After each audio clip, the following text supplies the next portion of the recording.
Salut chers amis, comment vous allez? Je suis convaincu que vous allez bien.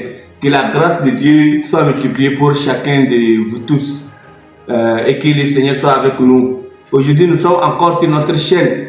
Nous voulons partager une parole d'encouragement. Toi qui te vois découragé, tu n'as plus d'issue. Tu vois que toute chose semble bloquée pour toi.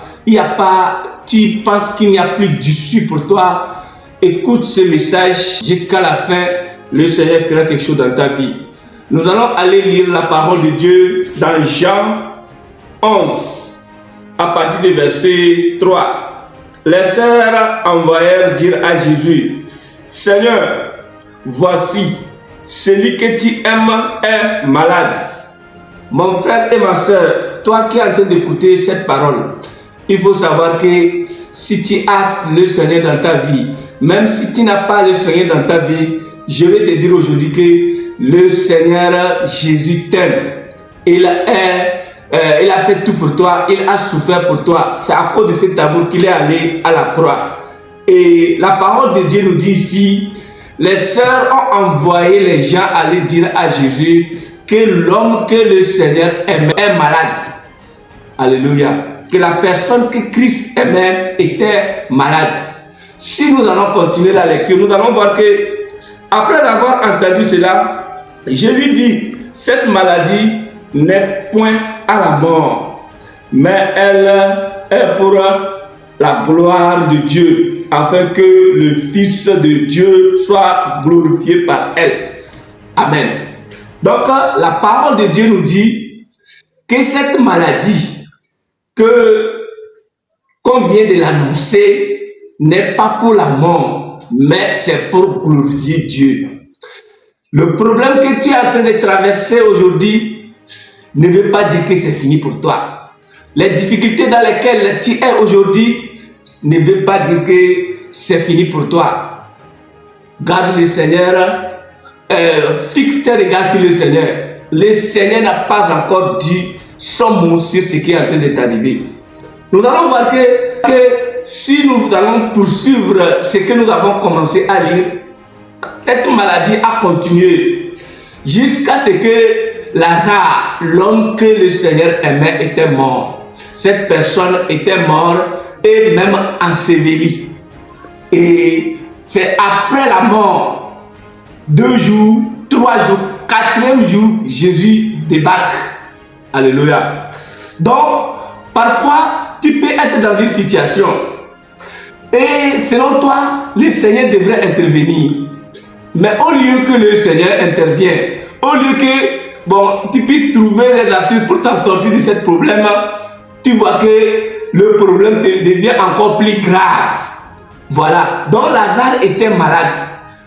Le Seigneur était informé. Dans tes prières, tu as dit ce qui t'arrive au Seigneur, mais ça persiste toujours.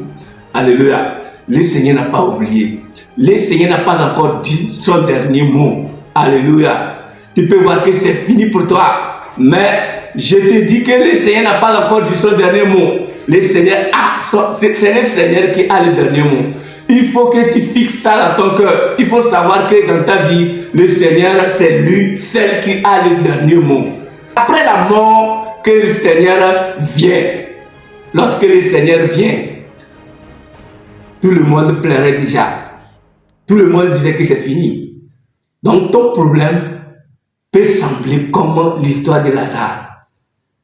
Pour toi, tu ne vas pas aller jusqu'à la mort. Mais le problème que tu es en train de traverser, peut-être que c'est le problème de santé de ton enfant. C'était partiel. Tu es amené à l'hôpital et tu vois que c'est encore grave. Tu dépenses beaucoup d'argent, mais tu vois que les choses ne font que s'empirer. Et tu te dis que c'est fini, c'est la mort, on va attendre. Le Seigneur n'a pas encore dit son dernier mot. Ne conclue pas. Le Seigneur n'a pas encore dit son dernier mot. Donc, Lazare est enterré le premier jour, 2e jour, 3e jour, déjà il y a la décomposition physique. Son corps était déjà décomposé. Son corps avait commencé par sentir. Alléluia. Peut-être que tu as un problème.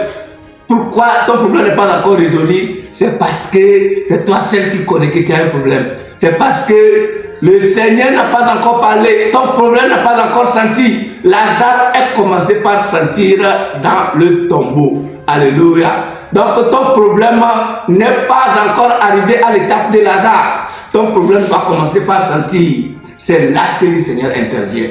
Alléluia. Donc toi qui m'écoutes aujourd'hui, il faut savoir que les difficultés, même dans les difficultés, le Seigneur est avec toi. Même si tu ne sens pas sa présence, le Seigneur est avec toi. Ce n'est pas encore fini. Tu te vois découragé. Tu te vois, il n'y a personne pour te secourir. Lorsqu'il n'y a pas de secours pour toi, regarde le Seigneur. Confie-toi à Dieu.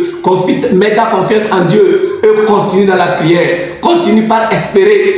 Ne te décourage jamais. Le plus grave erreur que tu puisses commettre, c'est d'être découragé, c'est d'abandonner le Seigneur. C'est de te dire que là où tu es arrivé, les choses deviennent de trop. Et toi, tu décides aujourd'hui d'abandonner le Seigneur. C'est la plus grave erreur. Et c'est en ça, c'est ce que l'ennemi veut voir dans ta vie. C'est ce que les gens qui sont autour de toi veulent constater dans ta vie. Donc mon frère et ma soeur, je t'invite à être ferme. Garde-toi sur le Seigneur. N'abandonne pas tes objectifs. Poursuis-les et fixe tes regards sur le Seigneur. Le Seigneur n'a pas encore dit son dernier mot. Le Seigneur parlera. Lorsque le Seigneur est arrivé à la tombe, il a appelé Lazare. Lazare est réveillé. Lazare est sorti de la tombe. Donc, lorsque tu vois que tu es en train d'assombrer, lorsque tu vois que le problème t'a entièrement immergé, c'est là que le Seigneur intervient. Donc, le Seigneur va intervenir dans ta vie. Donc, sois fort. N'abandonne pas. Le Seigneur n'a pas dit qu'il n'y aura pas de difficulté. Mais il a un mot, c'est lui qui a le dernier mot.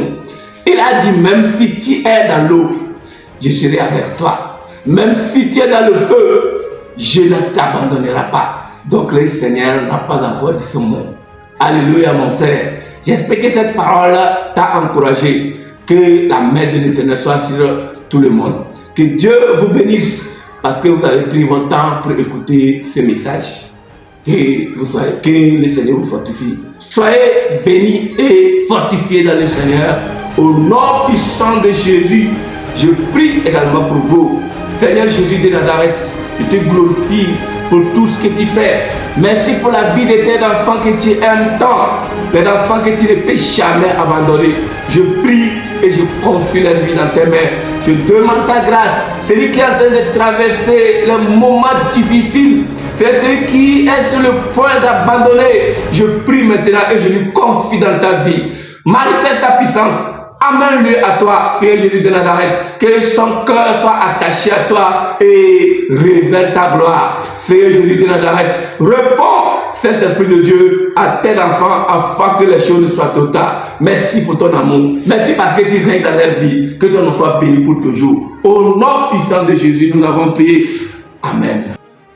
Oui, si vous avez aimé ce que nous venons de partager, je vous invite à vous abonner, à cliquer sur la cloche de notification pour être alerté à chaque fois que nous allons poster quelque chose sur cette chaîne.